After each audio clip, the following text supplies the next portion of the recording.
Hello guys, good morning. अब આપણું સવારમાં રેગ્યુલર કામ ચાલુ થાય છે. તો આ ઘાસચારો છે અને ઘાસચારો આપણો નેચે એટલે પૂળા છે, એ પૂળા આપણે નેચે નાખવાના છે. આમ રીતે પકડવાનું છે.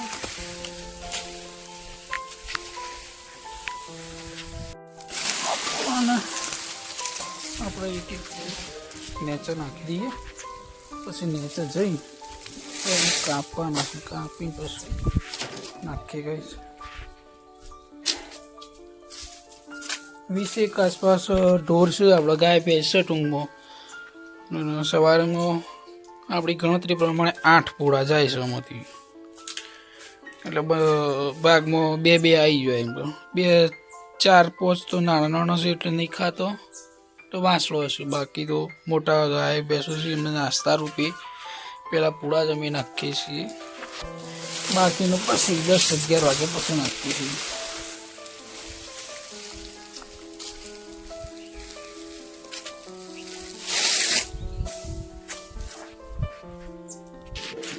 આ ટાઈપનો કોમ હોય શકે છે આપણો. મેં નાસ્તો હજુ કર્યો નહીં. પેલા ગાય ભેંસોને નાસ્તો કરાય અને પછી હું નાસ્તો કરે ગાઈશ. ચલો તો કામ પતાવીને મળીએ પછી. તો જો ગાઈશ આપણો ઘાસચારો 21-22 ગાય ભેંસો છે, તો એના હિસાબથી આપણે ઘાસચારો પણ કરે છે. આ છે ઘાસ જે બહુ ઝડપથી થાય છે.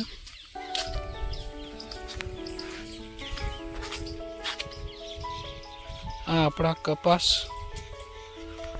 આમ તો અમે ઘાસચારો જ હતો, પણ વરસાદના કારણે કોવાઈ ગયો, તેના કારણે આપણે આમાં કપાસ વાયા છે. આખું ખેતર આ આપણું છે ગાઈસ. પેલી બાજુ જુઓ તો એ બાજુ એ ઘાસચારો જ છે.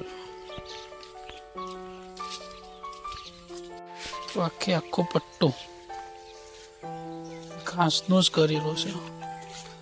કારણ કે ગાયો ભેંસો આપણો વધારે છે, તો એના હિસાબથી આપણે ગાયો ઘાસચારો વધારે જ કરીએ છીએ. આ છે નેપિયર કે નેચિયર કોક એ ટાઈપનું ઘાસ છે. અને થોડા કટકામાં આપણે લચકા બાજરી કરી છે. તો આ થોડી બાકી છે વાટવાની, બાકીની વરસાદમાં વટાઈ જઈ. તો ગાઈઝ આપણે બીજા ખેતરમાં આવી ગયા છીએ, જેમાં કપાસ છે, નેદવાનું ચાલુ છે.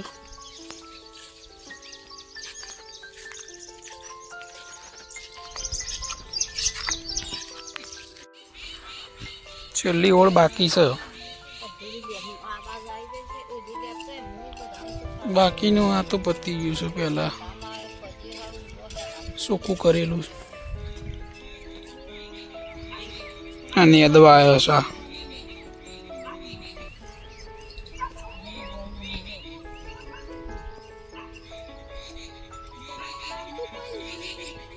હેલો ગાઈસ, આપણે આવી ગયા છીએ આપણા બીજા ખેતરમાં કામમાં. જુઓ પપ્પા ટ્રેક્ટર ચલાવું છું. આ છે કાકો.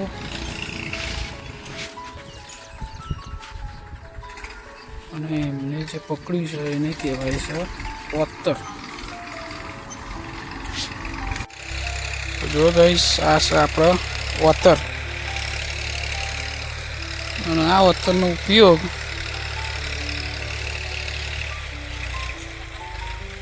કોઈ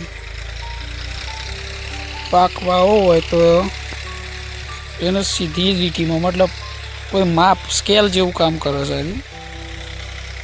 સીધી લીટીમાં તમારે અને માપસર વાવવા માટે આનો ઉપયોગ થાય છે. એક દેશી જુગાડ છે.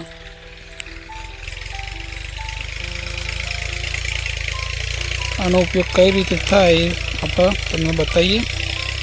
તો જો ગાઈસ, પહેલાં સીધી લીટી ખેંચવા માટે ખાલી એક દોરી વડે આ રીતે દોરી સીધી રેખામાં લગાવવામાં આવે છે. પછી આ રીતે વોતરનો ઉપયોગ કરી અને લીટું ખેંચવામાં આવે છે.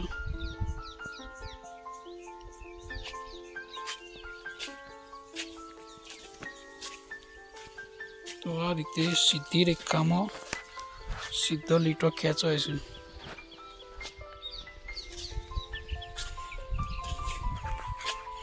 એકવાર જ દોરીનો ઉપયોગ કરવામાં આવે છે, પછી બાકીનું જે કામ છે એ જે છેલ્લું લાસ્ટ વાળું લીટું છે એમાં વતનનો એક પાયો મૂકી અને લીટું ખેંચવામાં આવે છે, જેથી કરીને તમારે કોઈ પણ પાક વાવવો હોય તો એ માપસર પાછળથી એને નીંદણ કરવું હોય કે આડો થઈ ગયો હોય તો એ ટ્રેક્ટર અથવા તો બળદથી એને સરળતાથી તમે દૂર કરી શકો અને પાકને કોઈ નુકસાન ના થાય. તો જોઈ શકો છો કે આ રીતે એને ઓતર ખેંચવામાં આવતું હોય છે. એટલું પરફેક્શન તો નહીં હોતું, કારણ કે અંદર જો ગોટાના આળો બધું હોય એના કારણે જે ઓતર હોય એ થોડું ખસી જાય, પણ તમને માપ સરખું મળી રહે એમ. એના ખેડૂતનો દેશી જુગાડ છે જે એના વાવણીમાં બહુ મદદરૂપ થાય છે, જેને ઓતર કહેવામાં આવે છે. તો જો ગાઈસ એકદમ સીધી રેખામાં લીટી આવે છે. આટલું પતી છે, આટલું બાકી છે.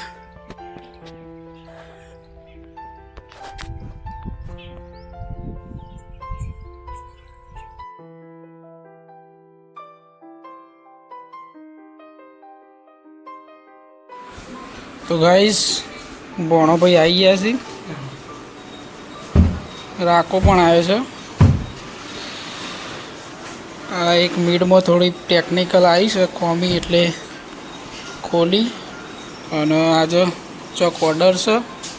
કઈ જગ્યાએ છે રાકા? આપણા મારા સાબલિયા ગોમ જ છે. હા, વડનગર ગોમમાં જ આપણો ઓર્ડર છે. તો કોઈનો ઓર્ડર નોંધાવો હોય તો કોન્ટેક કરજો ભાઈ. શક્તિ ડીજે સાઉન્ડનું આપણા ઘરનું જ ડીજે છે.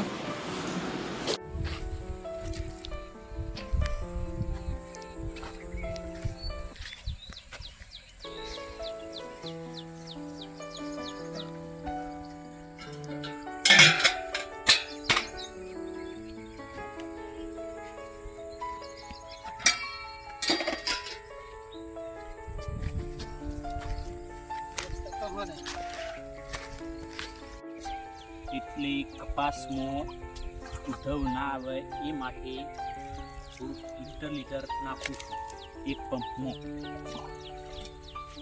ગાઈસ આપણા કપાસોમાં દેવાઈ છે. આમ તો એરંડા ચૂપવાનો પ્રોગ્રામ હતો પણ કેન્સલ થશે. કાલ સવારે ચૂપવાના છે. અને કપાસની અંદર દેવા આવવાથી કપાસ આખું જતું રહેશે, જેના કારણે આપણે દવા નાખીએ છીએ અંદર.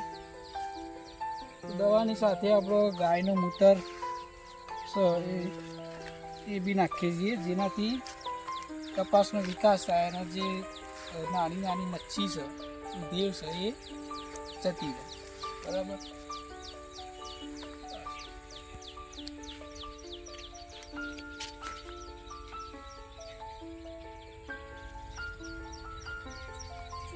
જુઓ કપા થોડા ઢીલા તો પડ્યા છે, પણ દવા નાખવાથી કમ્પ્લીટ થઈ જશે. કાંઈક દશરથ દવા છોટા છે, કપ્પામાં ઉતેવાય છે એટલા. પપ્પા બી દવા છોટી, 2 જણા દવા છોટી છે. અને હું પાણી લાવું છું તો ગાય જાય તે દવાનો યુઝ કરીએ છીએ અંદર.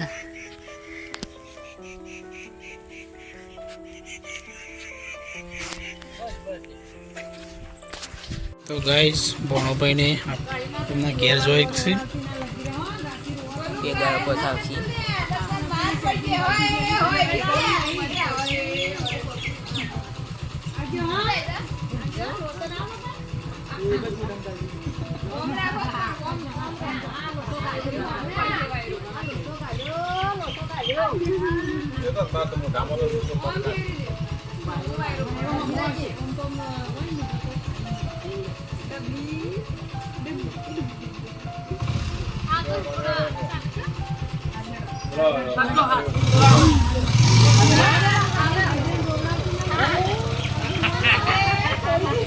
કોઈ જેવું કરી છે સારું કરી એવું હોય